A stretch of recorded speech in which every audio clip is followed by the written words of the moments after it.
So if you're going to use a surcingle while you do your groundwork, it's one of these. I just made this one out of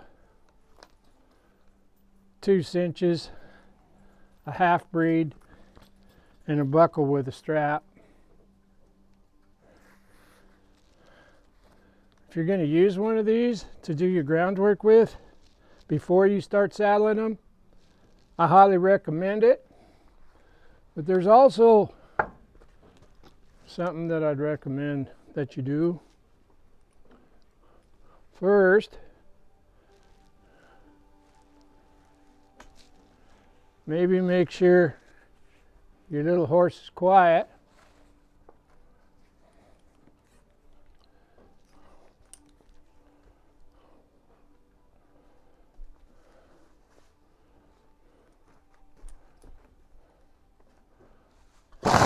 Yeah, that was excellent. So make sure you can touch them.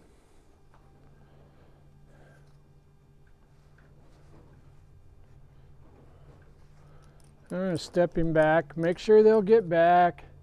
Make sure they're relaxed.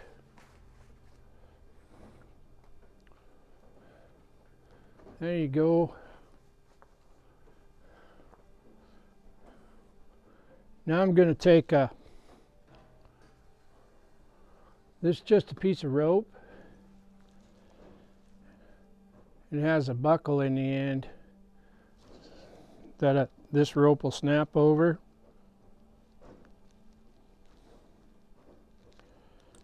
There it goes.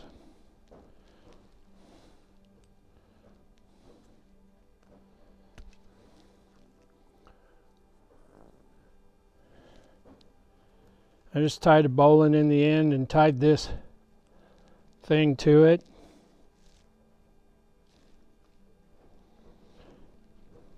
Don't really like these snaps too good. They get hung up in the rope, little fuzzies. But it's what I have, so I'll just use it.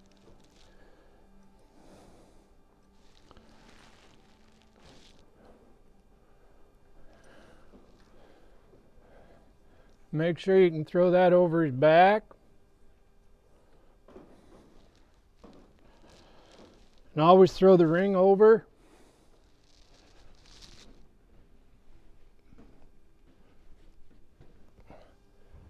Now before you do anything crazy, make sure you can rub that on his back. This is real important. This is a big old 2-year-old here. And he could lose it. They're just horses. But if we've done our due diligence, we've eliminated a vast majority of our troubles. But if you prepare for the unthinkable and pray that the unthinkable never happens, at least you'll have prepared for it. Now I'm going to slide this ring, snap this ring over this rope.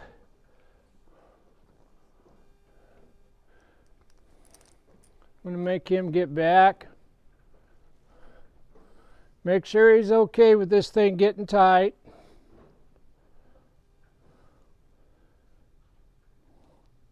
And kind of loosening it up. Now I'm going to send him around me in a circle with this rope around his belly, using this rope like it was my legs.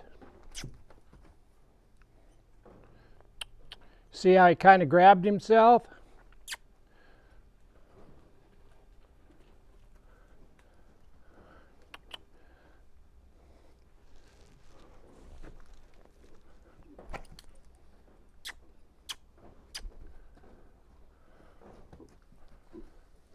Now I'm just going to loosen that rope, and that ring will take the pressure off his belly, and he'll stop. Pet him. I'll squeeze him again.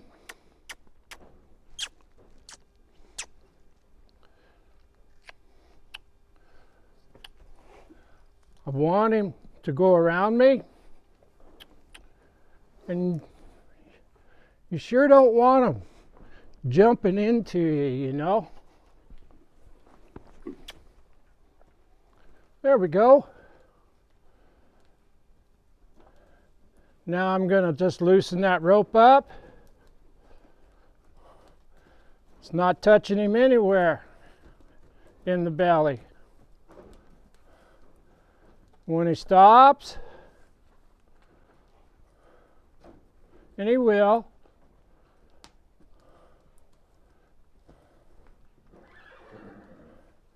when he stops, I'll just pet him again. Rub that rope around him. Now I'm going to tighten it up again. There, that's much better.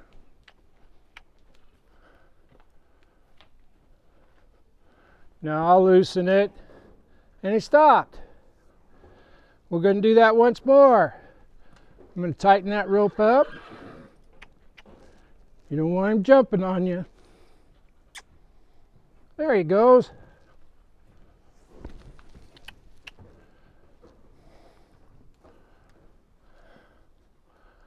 Now I got it snug against his belly, like I was riding with my legs wrapped around him. Now I'm going to loosen that up and let him find out what that means. Just relax.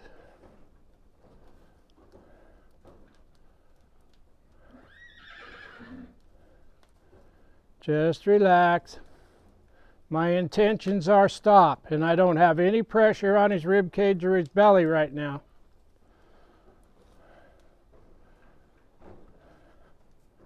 I'm going to pet him. Good.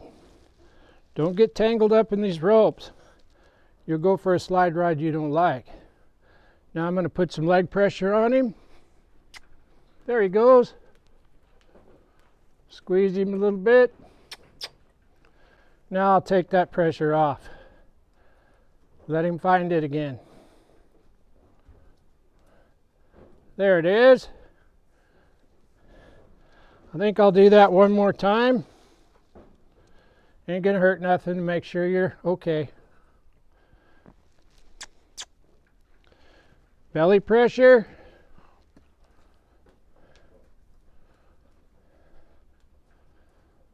Now I'm going to take that belly pressure off.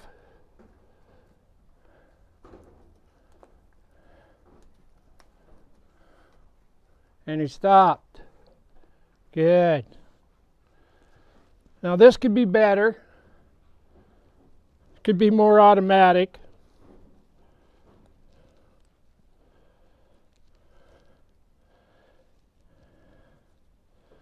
Take this snap off. And like I said, I don't like these snaps because they grab the little fibers in the rope. A ring is better than a snap, but it's what I had today.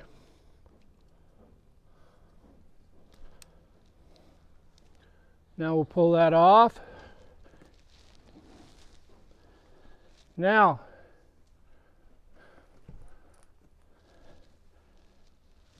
don't let him run over you.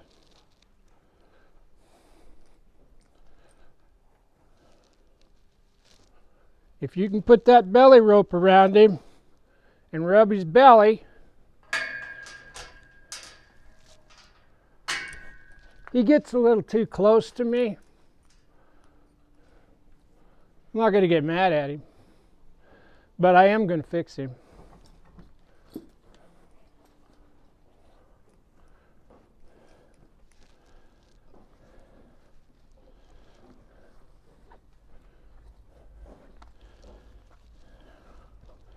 I'm going to throw that over his back.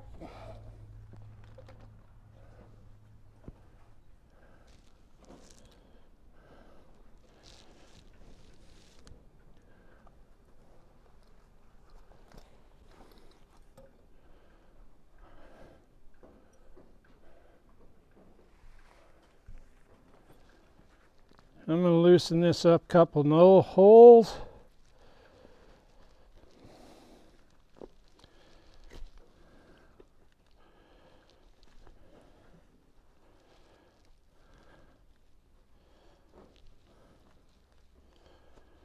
There we go. I'm going to get him out here in the open.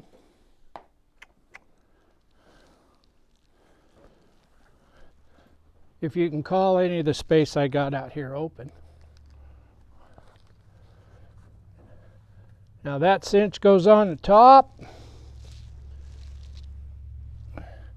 You want to do your due diligence. Squeeze that up just a little bit.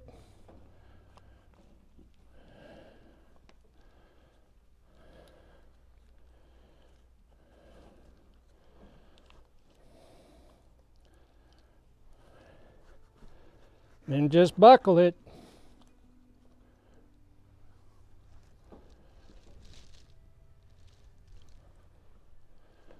Set that down in there. I'm not going to snug it up real tight. Keep control of him in case he jumps.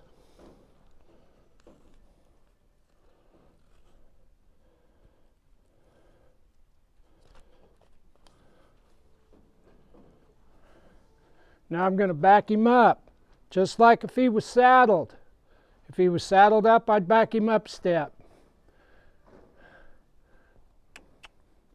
Now we're going to untrack him.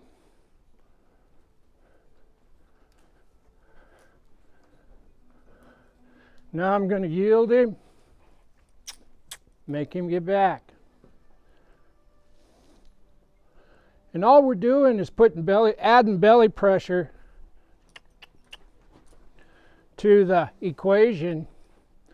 But before we put this surcingle on him, we made sure that he could handle the belly pressure. I'm going to back him up some more. Yeah, he needs to get off that. There we go. And not want to be on top of me so much.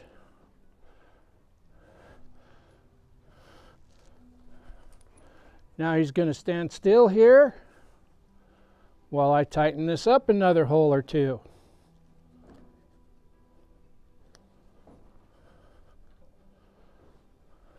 Now I'm going to pet him, and I'm going to back him up a couple steps.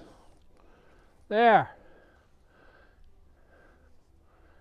Now I'm going to send him forward, just like that. And now he's wearing a belly band or a surcingle, and we're doing groundwork. Inside hind leg, get back. Good, gets pet. Send him across. Let him go around.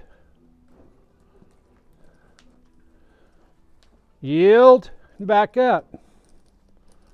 There, now give him a pat. I want zero reaction when I do this. There we go. Left jaw, right front foot. We'll go through the whole groundwork program with him wearing this.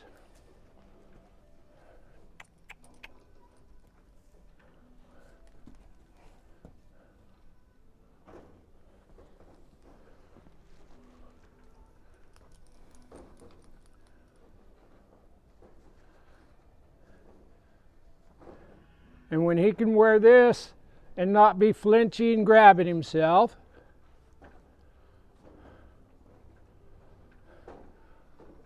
we'll add the saddle.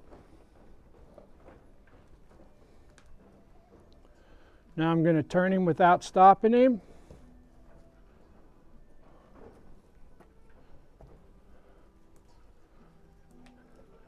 This is quite a bit easier if you got more room.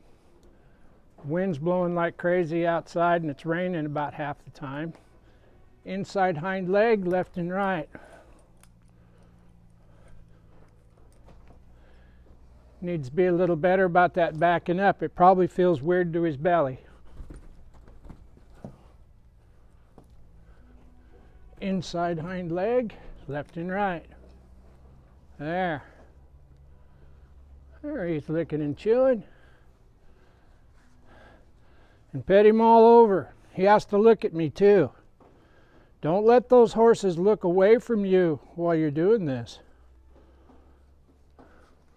They can do all kinds of weird things. But if they're looking at you, you're pretty safe. Over there, we're going to change directions again.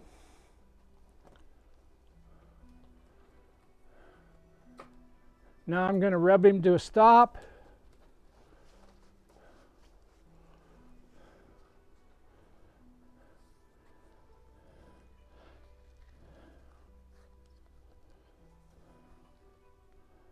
We're going to take this off because this video is how you get him prepared to wear one of these things.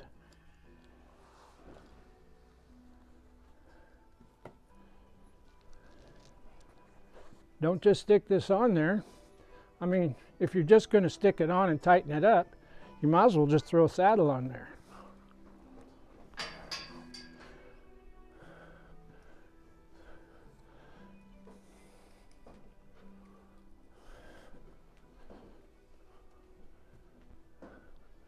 It's funny how the wind makes them jumpy. It's just funny.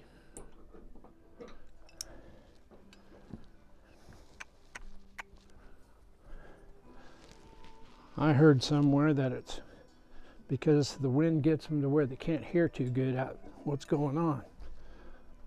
It's possible. I'm just going to clip him in here and let him give him a pet.